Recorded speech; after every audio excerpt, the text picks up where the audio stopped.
नमस्कार। हनुमान चालीसा का सर्जन गोस्वामी जी ने जिन अवस्थाओं में किया, यदि हम उनके बारे में जानेंगे तो हमारी आस्था हनुमान चालीसा के प्रति और भी ज़्यादा बढ़ जाएगी। हनुमान चालीसा के सिग्निफिकेंस को और इम्पैक्ट को हम ज़्यादा अच्छी तरह से जान पाएंगे। एक रामानंदी साधु थे जिनका नाम था नाभादास जी। 16th सेंचुरी में भक्तमाल नामक ग्रंथ में इसके बारे में डिटेल से बात की गई है। अब आप ये कहोगे कि भक्ति ग्रंथों में चीज़ों को बढ़ा-चढ़ाकर दिखाया जाता है, तो उन सभी चीज़ों को हम किस तरह से मानें? तो 21वीं सदी में लिखे गए 2 बड़े बुक्स के प्रति मैं आपका ध्यान आकर्षित करना चाहूँगा। यूएसए के कनेक्टिकट के वेस्लियन यूनिवर्सिटी के हिस्ट्री के प्रोफेसर विलियम पिंच ने एक बुक लिखी है जिसका नाम है warrior ascetics and Indian empires. इसमें इस घटना का उल्लेख है। अब याद रहे कि ये जो बुक है वह बुक एक हिस्टोरियन ने लिखी है विथ ऑल द डॉक्यूमेंटेशन, सो हमें मानना ही पड़ेगा। एक अन्य बुक है यूएसए के ही आयोवा यूनिवर्सिटी के प्रोफेसर फिलिप लुटजन ड्रॉप ने ये बुक लिखी है 2006-2007 में, और उस बुक का नाम है Hanuman's tale the message of a divine monkey.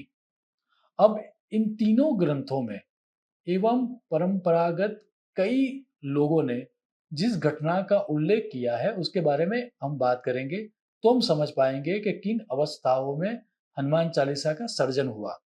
Banaras में एक दिन किसी ब्राह्मण के घर के पास से तुलसीदास जी गुजर रहे थे और अचानक घर के अंदर से एक स्त्री दौड़ के तुलसीदास जी के चरणों में गिर जाती है। तुलसीदास जी उसके सिर पर हाथ रख के आशीर्वाद देते हैं कि अखंड सौभाग्यवती भव। अचानक पूरा माहौल मानो के सुन्न हो जाता है, स्टॉप हो जाता है। ये आशीर्वाद सुन के वो जो स्त्री थी वो और ज्यादा चिल्लाकर रोने लगती है। और जब तुलसीदास जी को लगा कि कुछ अलग हो रहा है तो उन्होंने पूछा क्या हुआ?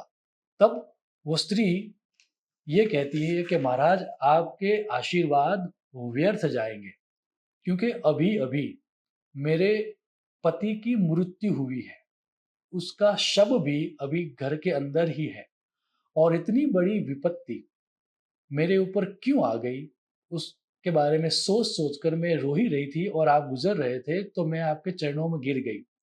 तो ये लग रहा है महाराज कि आपसे गलती हो गई, आपके आशीर्वाद इस दफ़े व्यर्थ जाएँगे।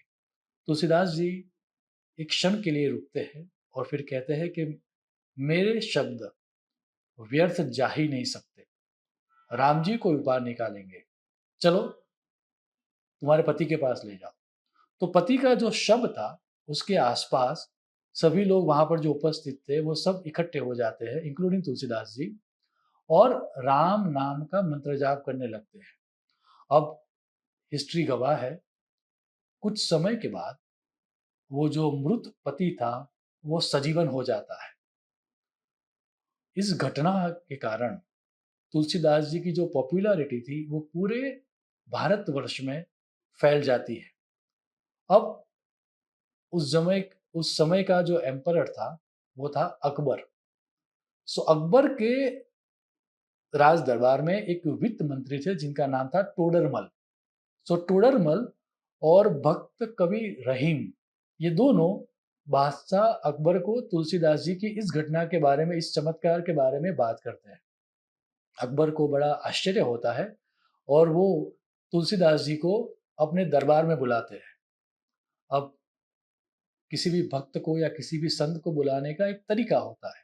तो जो व्यक्ति वहाँ पर जाता है वो थोड़ी नासमझी में और थोड़ा बहुत डिसरिस्पेक्टफुल होकर तुलसीदास जी से बात करता है, और वैसे भी तुलसीदास जी को कोई आवश्यकता ही नहीं थी राज दरबार में जाने की, क्योंकि वो अपने भक्ति कार्य में लीन थे। उनके साहित्य लेखन की प्रक्रिया चल रही थी, तो वो सादर सविनय उस प्रस्ताव का अस्वीकार करते हैं। अब बादशाह तो बादशाह है, उसको ईगो पर बात आ जाती है। तो वो अपने सिपाहियों को बुलाता है और कहता है कि जबरदस्त तरीके से या जबरन किसी भी बायेन किन प्रकार आप तुलसीदास जी को राज दरबार में लाइए। सो तुलसीदास जी को राज दरबार में लाया जाता है। बादशाह अकबर कहता है कि आप कोई चमत्कार दिखाइए। तो तुलसीदास जी कहते हैं कि मेरे से तो कुछ भी नहीं हुआ, जो भी किया वो तो राम जी ने किया। अब ये जवाब सुन के अकबर को बहुत गुस्सा आता है और तुलसीदास जी को फतेहपुर सिकरी में जेल में डाला जाता है।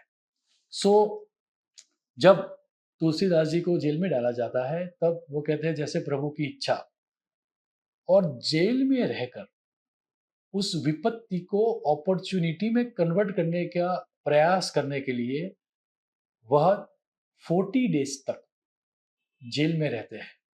ये 40 दिनों के दौरान एक एक चौपाई का जन्म होता है, या ऐसा मान के चलो कि जैसे वेद काल में ऋषियों ने वेद मंत्रों को सुना, वैसे ही तुलसीदास जी ने भी हनुमान चालीसा को सुना 40 दिनों में। हिस्ट्री और भी आगे बढ़ती है और वो ये है कि जब 40 दिन के बाद जब पूरी हनुमान चालीसा का सर्जन हो जाता है, उसके बाद फतेहपुर सिकरी पर चारों तरफ से वानरों का झुंड आ जाता है।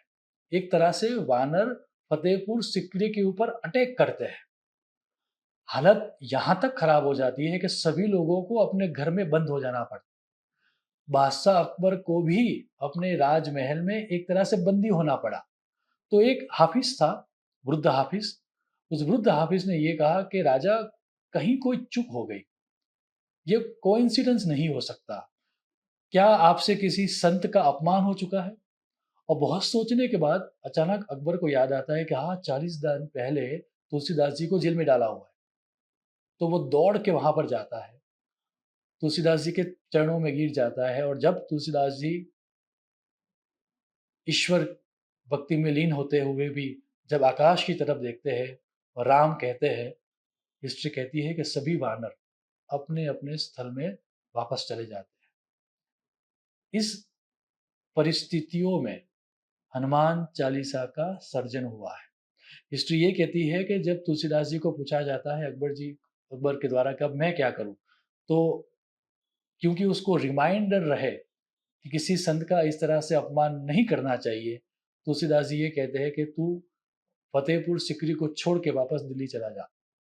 और हिस्ट्री कहती है कि उसके बाद, इस इवेंट के बाद, अकबर परमानेंटली फतेहपुर सिकरी को छोड़कर दिल्ली को अपनी राजधानी बनाता है, जो आज तक कायम है।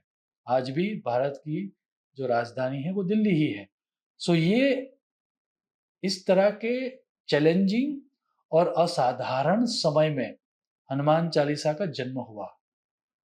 किसी भी तरह के बंधन, ऑल काइंड ऑफ बॉन्डेज, चाहे वो शरीर का बंधन हो या हमारी लिमिटिंग बिलीफ सिस्टम का बंधन हो या फिर भाग्य का बंधन हो, इन सभी तरह के बंधनों से मुक्ति दिलाने में हनुमान चालीसा समर्थ है। एक तरह से ये समझ के चलो कि जिनको पुरुषार्थ चतुष्टय कहा गया है, धर्म अर्थ काम और मोक्ष, इन सभी पुरुषार्थों में हमें सफलता दिलाने में हनुमान चालीसा समर्थ है।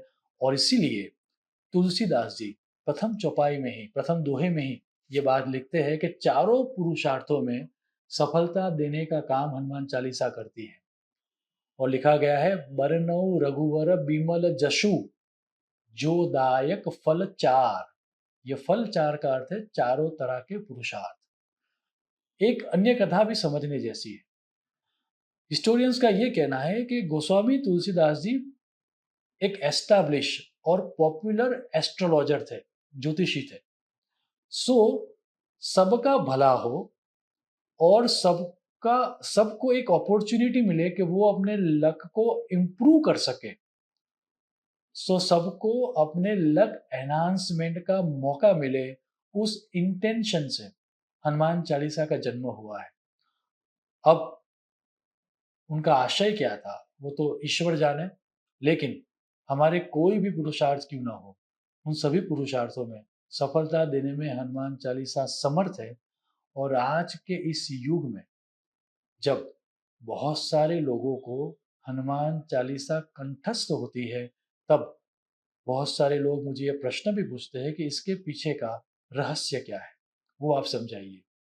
एक बात मैं यहाँ पर स्पष्ट कर दूँ, मैं इस विषय में एक्सपर्ट नहीं हूँ। आप सब की तरह मैं भी हनुमान चालीसा का भक्त हूँ। मेरी लघुमति के आधार पर, मेरी लिमिटेड रिसर्च के आधार पर जितना ज्ञान मुझे विदित है, वह एक्सप्रेस करने का यह प्रयास है। सो आने वाले प्रत्येक वीक में मिनिमम एक हनुमान चालीसा की चौपाई का हम अभ्यास करेंगे।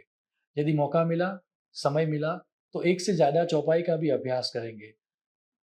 मुझे श्रद्धा है कि यदि आप मीनिंग को समझकर हनुमान चालीसा की चौपाइयों का पठन करोगे, तो आपको जो फल मिलने वाला है, वह फल और ज़्यादा तीव्र हो जाएगा। सो आने वाले समय में प्रत्येक वीक मिनिमम 1 चौपाई, यदि समय ज़्यादा मिला तो 2 या 3 चौपाई हम साथ में अभ्यास करेंगे।